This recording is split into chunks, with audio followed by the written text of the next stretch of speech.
Were you lied to? Is 10,000 steps a day actually a thing? Or was it just a super smart marketing team that invented it? Well, we'll get to that soon. In this video, I'm going to show you how blindly chasing this 10,000 goal might be actually slowing your progress, and how the magic number might actually be 9,826. I know how mad that might sound.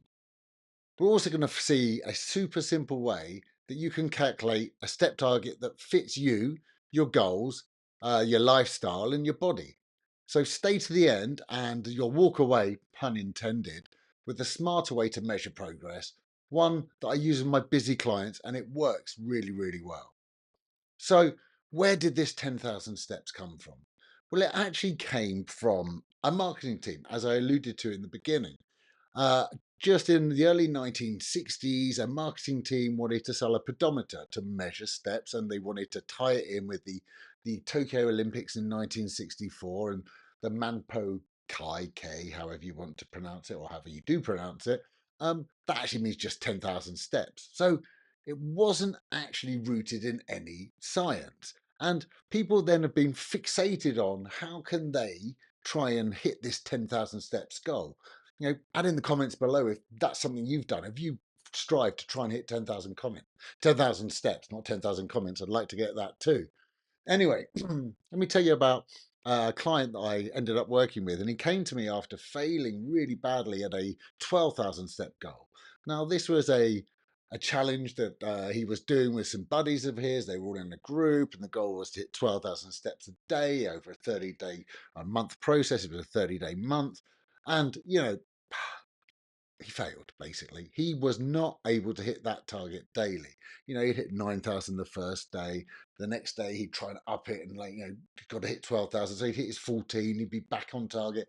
Then he'd only hit about 11,000. And before long, he'd completely fallen off the wagon. Couldn't keep up with it. Was so demotivated, he just started doing nothing. And that was around the time that I was introduced to him because he was really struggling at how to put this into place. So I had to go back and talk to him about where this actually all came from. And is 12,000 a realistic goal? Is 10,000 the goal that we should be striving for?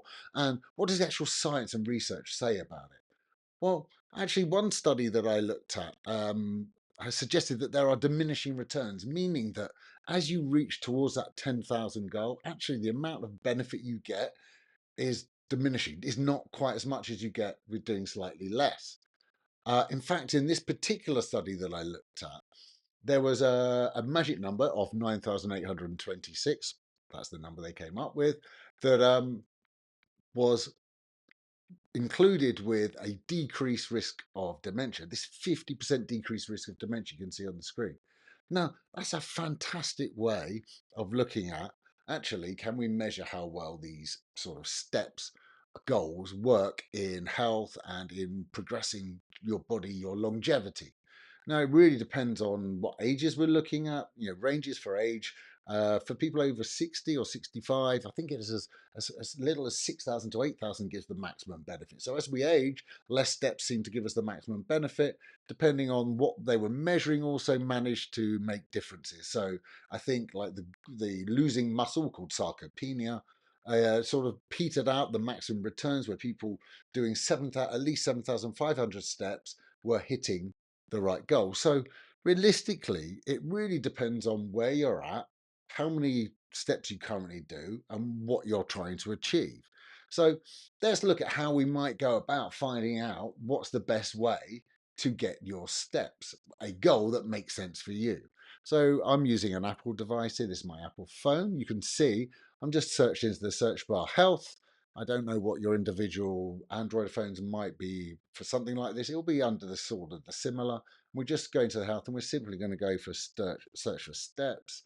And you can see that my steps are not that great today. Okay, and you can see my average here for this week is 6,222. If we go to my year tab, I can see it's around 7,000. If I go to just the year, it's a little bit over 8,000. So if I was challenging myself right now to try and do more steps than I currently do, I would probably go to around here. You can see back in these months, I was hitting 9,000 plus. April's just petered out. There's some reasons for that, but that's not important for this. Would I choose 6,298 as a goal, or would I choose 9,943 as a goal? I want to push myself on towards that 10,000 mark. Maybe I don't need to do more than 9,943. But looking at my average for this year, where it says 8,039, do you know what? I probably think I'm going to go for 8,500. That's a nice number for a habit for me to try and strive towards. I think too often we try and, like the client I just talked to you about, we strive to try and hit these unattainable numbers, these places where we can't really commit to hitting daily.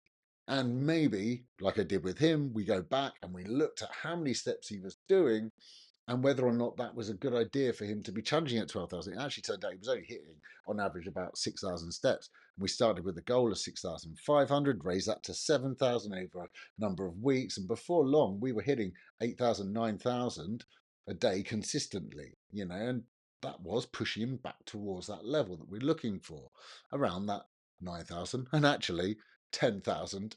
Between 9,000 and 10,000, majority of the research suggests you're going to get the maximum benefit. So maybe that 12,000 target that he was going for with his buddies was not worth going for. At a later date, he did try and push on to do that again with the group buddies when they repeated that task another year.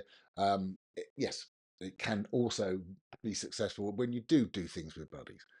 But I also found another really smart way of working with a client who's super busy, always out in the city, having to travel, often would take often would take taxis because didn't want to get caught up in all the traffic of the exit and getting on and off of the metro system.